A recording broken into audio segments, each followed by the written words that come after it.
नमस्कार। जन टीवी के उत्तराखंड के इस खास बुलेटिन में एक बार फिर से आप सभी का बहुत स्वागत है। मैं हूं आपके साथ प्रियंका तिवारी। खबरों को विस्तार से जानेंगे, लेकिन उससे पहले एक नजर हेडलाइंस पर। सीएम धामी ने किया प्रदर्शनी और स्टॉल का शुभारंभ। निरीक्षण करके ली जानकारी। जन कल्याण और टेक्नोलॉजी आधारित प्रगति को समर्पित कार्यक्रम।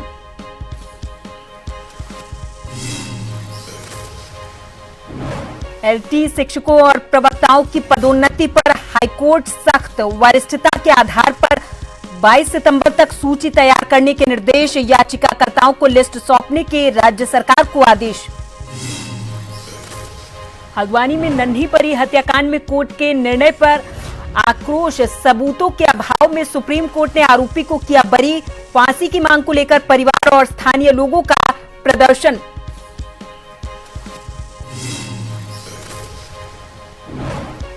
कमर्शियल वाहनों की फिटनेस को लेकर हड़ताल जारी। वाहन स्वामियों और अधिकारियों की बातचीत रही विफल। निजी कंपनी को काम देने का विरोध। और उत्तराखंड में एक बार फिर से मौसम ने ली करवट। कई जिलों में भारी बारिश की चेतावनी। चमोली के नंदानगर में रेस्क्यू जारी।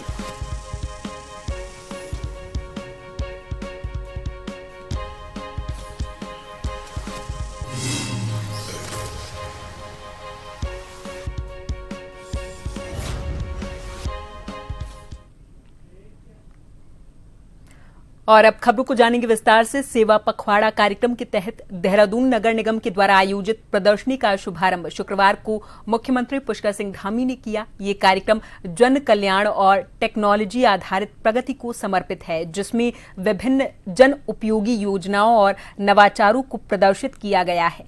मुख्यमंत्री ने इस प्रदर्शनी में लगे स्टॉलों का निरीक्षण किया है, जिनमें जनशक्ति से डिजिटल शक्ति योजना, महिला स्वास्थ्य, डिजिटल इंडिया, तकनीकी प्रगति, स्वास्थ्य देखभाल और पोषण, अन्नदाताओं की भूमिका, world class city Ahmedabad model और आत्मनिर्भर भारत अभियान जैसे विषयों पर केंद्रित जानकारी उपलब्ध करवाई गई है।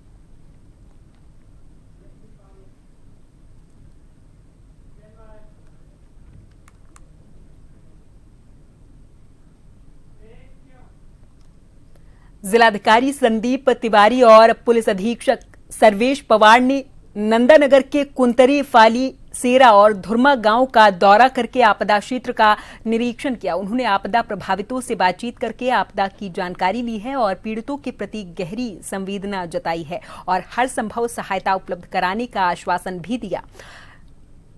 नंदानगर आपदा में कुल 10 लापता लोगों में से 2 के शव बरामद हुए हैं। बाकी की तलाश जारी है। एनडीआरएफ और एसडीआरएफ की टीमें रेस्क्यू में खुद जुटी हुई हैं। इस दौरान गंभीर रूप से घायल और बीमार व्यक्तियों के तत्काल राहत के लिए हेलीकॉप्टर के माध्यम से उपचार के लिए देहरादून भेजा गया है।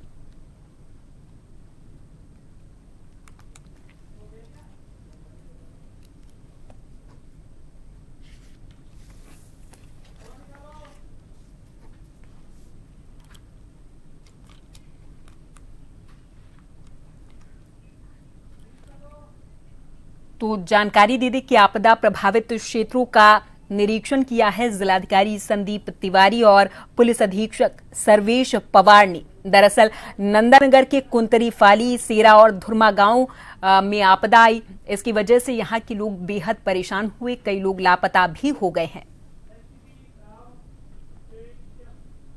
उत्तराखंड के एलटी शिक्षकों और प्रवक्ताओं की वर्षों से लंबित पदोन्नति विवाद पर आखिरकार हाईकोर्ट ने बड़ा निर्णय सुनाया। मुख्य न्यायाधीश जी नरेंद्र और न्यायमूर्ति सुभाष उपाध्याय की खंडपीठ ने राज्य सरकार को स्पष्ट निर्देश दिए हैं कि वरिष्ठता के आधार पर प्रमोशन सूची तैयार करके 22 सितंबर 2025 तक याचिकाकर्ताओं को उपलब्ध करवाई जाए। मामला वर्ष 2012 से उच्च न्यायालय में लंबित है और समाधान न निकलने की स्थिति में प्रदेश की करीब 5000 शिक्षक आंदोलन की चेतावनी भी दे चुके हैं। आंदोलन की पृष्ठभूमि में महाधिवक्ता एसएन बाबुलकर और मुख्य स्थायी अधिवक्ता चंद्रशेखर रावत ने इस मामले को खंडपीठ के समक्ष मेंशन करके शीघ्र सुनवाई की मांग की थी।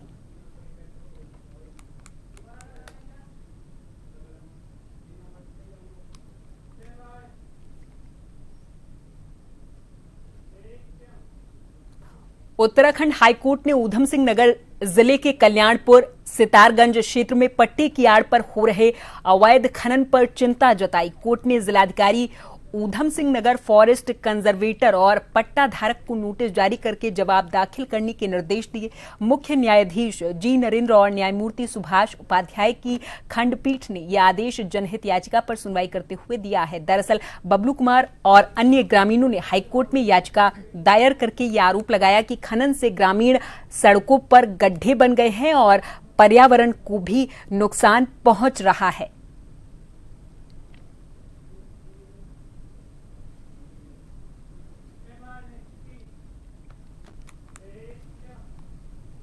साल 2014 में हल्द्वानी में हुए 7 वर्षीय मासूम कशिश हत्याकांड मामले ने पूरे उत्तराखंड ही नहीं बल्कि देश को झकझोर कर रख दिया था। इस मामले में मुख्य आरोपी अख्तर अली को निचली अदालत और हाईकोर्ट ने दोषी करार दिया था और पॉक्सो अधिनियम और आईपीसी की धारा 376 के तहत मौत की सजा भी सुनाई थी। लेकिन हाल ही में सुप्रीम कोर्ट ने सबूतों के अभाव में आरोपी को बरी कर दिया है।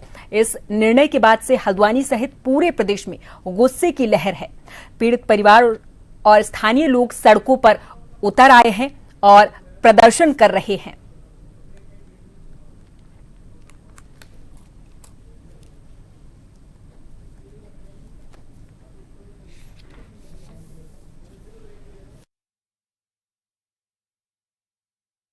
जघन्य जो अपराध ये हुआ है, इसके खिलाफ सरकार ने कहां पैरवी करी, कैसी पैरवी करी?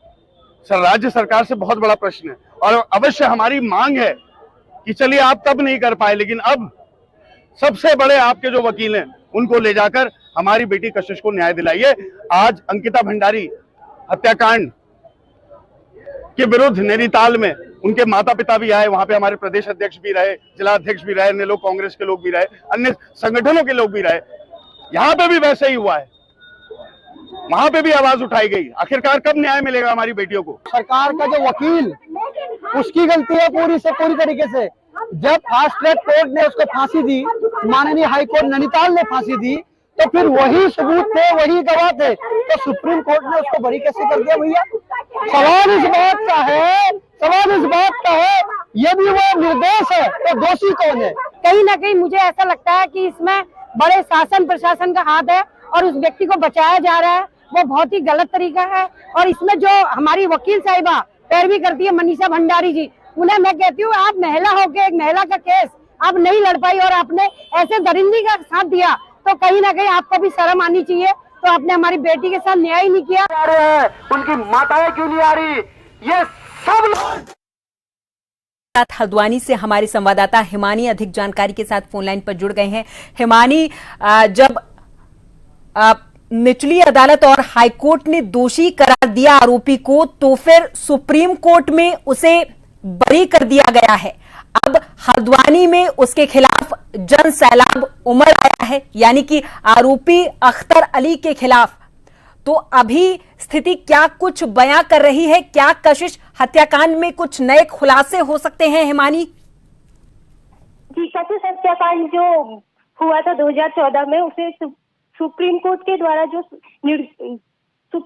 द्वारा जो आरोपी था उसे निर्दोष साबित होने के बाद पूरे उत्तराखंड में आक्रोश देखा जा रहा है, जिसमें हल्द्वानी में भी आक्रोश देखा गया है, जिसमें बड़ी संख्या में सामाजिक संगठन और स्थानीय लोग और मशहूर दिग्गज कलाकार भी उत्तराखंड के शामिल रहे थे। सुप्रीम कोर्ट के फैसले को लेकर, फांसी की सजा को लेकर सड़कों पर उतरकर सरकार और सिस्टम के खिलाफ लोगों ने जमकर प्रदर्शन किया और आरोपी को सजा की मांग की।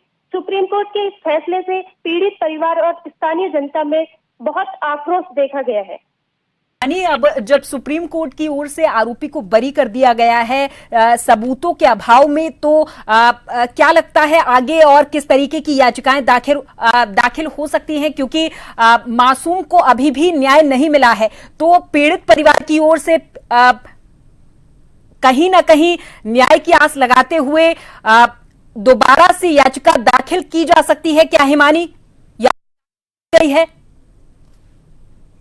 जी, हल्द्वानी से राष्ट्रपति को ज्ञापन भेजा गया है कि मामले को लेकर कल प्रदर्शन के दौरान। ठीक है, बहुत बहुत धन्यवाद हिमानी तमाम जानकारी के लिए। तो कशिश हत्याकांड पर सुप्रीम कोर्ट का निर्णय सामने आया, जिसके बाद से ही हल्द्वानी में सड़कों पर जन सैलाब उमड़ गया है और सभी पीड़ित परिवार को न्याय की मांग कर रहे हैं। मासूम कशिश हत्याकांड में आरोपी अख्तर अली को निचली अदालत और हाईकोर्ट ने दोषी करार दिया था और सजा सुनाई थी, लेकिन हाल ही में सुप्रीम कोर्ट ने सबूतों के अभाव में आरोपी को बरी कर दिया है।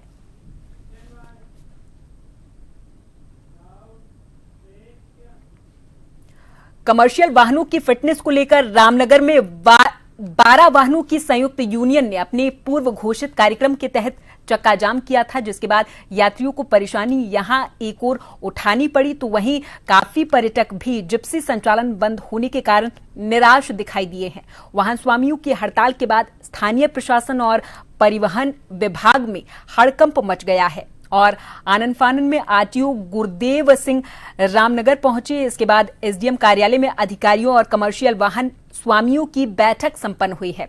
बैठक में मौजूद अधिकारियों ने हड़ताल समाप्त करने की अपील की है। काफी देर बातचीत के बाद वाहन स्वामी अपनी मांग पर अड़े रहे। उन्होंने साफ तौर पर यह कहा कि जब तक न्यूनतम दरों पर उनके वाहनों की फिटनेस रामनगर में नहीं करवाई जाती, तब तक उनकी यह हड़ताल लगातार जारी रहेगी। नियमानुसार अगर जो उसके गलत काम करेगा, नियम विरुद्ध कार्य करेगा, उसके खिलाफ कार्रवाई। सर, रामनगर एआरटीओ कार्यालय में लगातार दलालों का कब्जा बना हुआ है। इसको ओवरलोड वाहन चल रहे हैं, लेकिन कोई कार्रवाई नहीं की जा रही है। इधर जो है विगत सप्ताह इसमें कार्रवाई की गई थी। अभी हम और परिवर्तन कार्रवाई को कड़ी करेंगे और नियमानुसार आवश्यक कार्रवाई। Thank you. जो अभी कुछ देर पहले हमारी एसडीएम कार्यालय में एसडीएम साहब से आईटीओ सभी लोग बैठे थे, ब्लॉक प्रमुख महोदया भी बैठी थी, जेएस प्रमुख भी बैठे थे। उनके सामने उन्होंने वार्ता रखी, वो वार्ता विफल हो चुकी है। उस वार्ता का विफल होने का कारण है क्योंकि उन पर कोई ठोस मैप नहीं था, जिस कारण से हम अपनी हड़ताल पर बैठे थे कि हमें आईटीओ कार्यालय में ही अपनी पूर्व की भांति फिटनेस कार्यालय में सुचारू रूप से चलाने की मांग थी। वो मांग उन्होंने हमारी मानी नहीं है।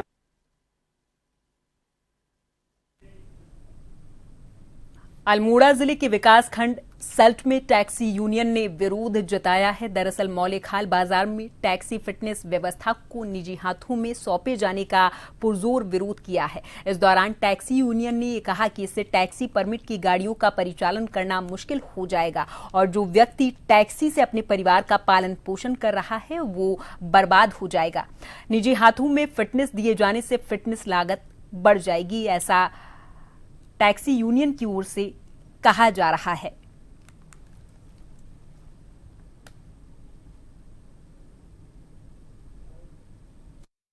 1500 रुपए पहले ठीक है, आरटीओ जो रूल है वो ठीक है, लेकिन वो 10,000 रुपए ले रहा है, सीधा 10,000 रुपए ले रहा है। 10,000 रुपए ले रहा है, 10,000 के नीचे कोई फिटनेस नहीं कर रहा है। तो इसके लिए आज पूरे प्रदेश के अंदर सारी जो कॉमर्शियल गाड़ियां हैं वो सारी जो है चक्का जाम पे, सारे पूरे प्रदेश के अंदर बंद है। तो ये आपका सांकेतिक जाम है? ये सांकेतिक चक्का जाम हमारा। इसके बाद आपने कहा अभी हम ज्ञापन देंगे, ज्ञापन पे अगर कार्रवाई नहीं होगी तो फिर आगे जो जैसे प्रदेश का निर्णय होगा उसमें सब लोग सहभागिता करेंगे। रामनगर तराई पश्चिमी वन प्रभाग के उत्तरी जसपुर रेंज में एक हाथी के बच्चे के करंट लगने से दर्दनाक मौत हुई है। मृत हाथी की उम्र लगभग 6 साल बताई जा रही। सुबह गश्त के दौरान वनकर्मियों ने हाथी के बच्चे को मृत अवस्था में देखा, जिसके बाद विभाग में हड़कंप मच गया। वन विभाग ने हाथी के शव को कब्जे में लेकर पोस्टमार्टम की प्रक्रिया शुरू कर दी है। डॉक्टरों के पैनल के द्वारा पोस्टमार्टम करवाया जा रहा ताकि मौत के सही कारणों की पुष्टि हो सके। विभागीय सूत्रों के मुताबिक प्रारंभिक जांच में करंट का मामला सामने आया। खेतों में बिजली की तारें नीचे झूलने या अवैध करंट प्रवाह से मौत की संभावना जताई जा रही है।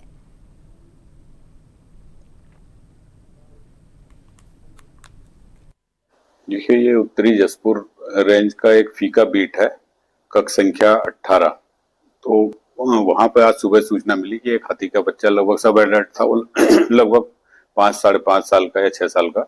तो वो जो है उसकी बॉडी वहां पे मिली है, तो उसका ला करके उसका पोस्टमार्टम कराया जा रहा है। पोस्टमार्टम के बाद ही एक्चुअल जो उसकी कॉज ऑफ डेथ है तभी उससे पता चल सकेगा।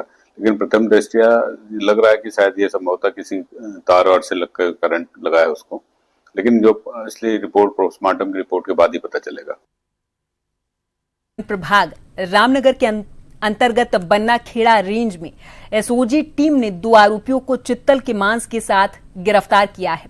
वन विभाग ने पूरन सिंह और मान सिंह को गिरफ्तार किया है। वहीं मुख्य आरोपी जगत सिंह उर्फ जगता भागने में कामयाब रहा। वन जीव संरक्षण अधिनियम की धारा 50(1) गा के अंतर्गत आरोपियों को गिरफ्तार करके पुलिस ने जेल भेजा है।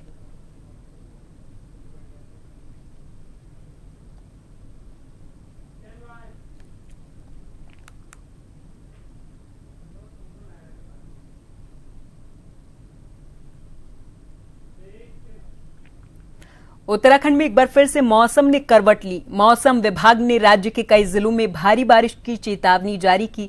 विभाग के मुताबिक आज देहरादून, टिहरी, पौड़ी, नैनीताल, चंपावत और पिथौरागढ़ जिलों में कहीं कहीं मूसलाधार बारिश हो सकती है। विशेष रूप से चंपावत और पिथौरागढ़ जिलों के लिए अत्यधिक वर्षा की संभावना जताई गई है। इन इलाकों में भूस्खलन और नदी नालों में जलस्तर बढ़ने की आशंका के चलते स्थानीय प्रशासन को सतर्क रहने के निर्देश भी दिए गए। मौसम विभाग ने लोगों से बेवजह यात्रा न करने, खुले क्षेत्रों और जल स्रोतों से दूर रहने और स्थानीय प्रशासन के दिशा निर्देशों का पालन करने की अपील की है।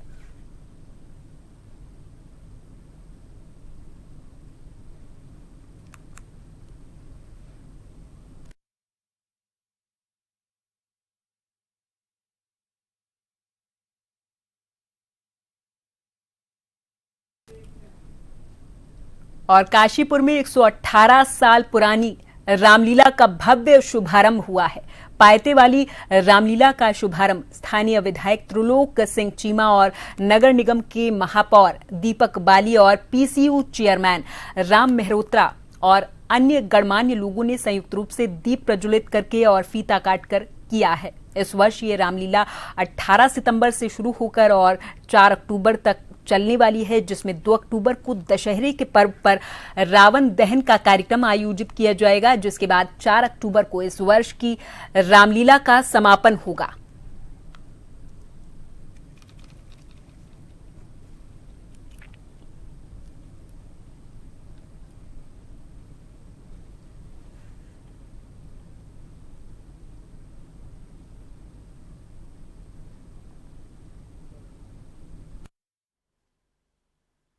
आज बहुत सुंदर ढंग से इस रामलीला मंचन की शुरुआत हुई है और मैं यही कहना चाहूंगा हम सभी को, काशीपुर की सम्मानित जनता को भी उनके जो लीला मंचन है उसको देखने आना चाहिए।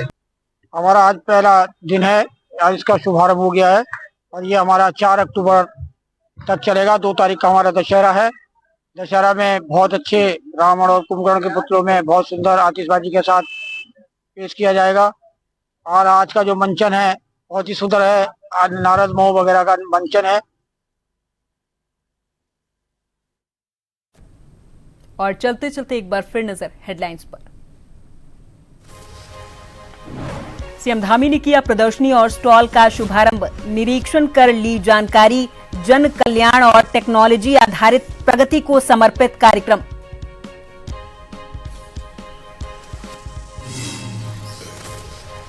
एलटी शिक्षकों और प्रवक्ताओं की पदोन्नति पर हाईकोर्ट सख्त। वरिष्ठता के आधार पर 22 सितंबर तक सूची तैयार करने के निर्देश। याचिकाकर्ताओं को लिस्ट सौंपने के राज्य सरकार को आदेश। हल्द्वानी में नन्ही परी हत्याकांड में कोर्ट के निर्णय पर आक्रोश। सबूतों के अभाव में सुप्रीम कोर्ट ने आरोपी को किया बरी। फांसी की मांग को लेकर परिवार और स्थानीय लोगों का प्रदर्शन। कमर्शियल वाहनों की फिटनेस को लेकर हड़ताल जारी। वाहन स्वामियों और अधिकारियों की बातचीत रही विफल। निजी कंपनी को काम देने का विरोध।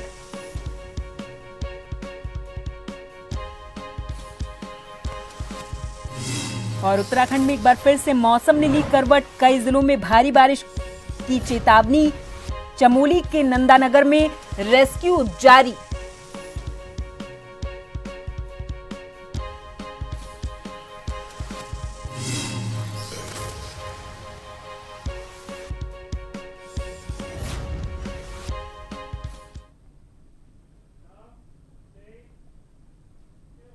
और इसी के साथ जन उत्तराखंड में मेरे साथ बस इतना ही। आप देखते रहें जन टीवी, नमस्कार।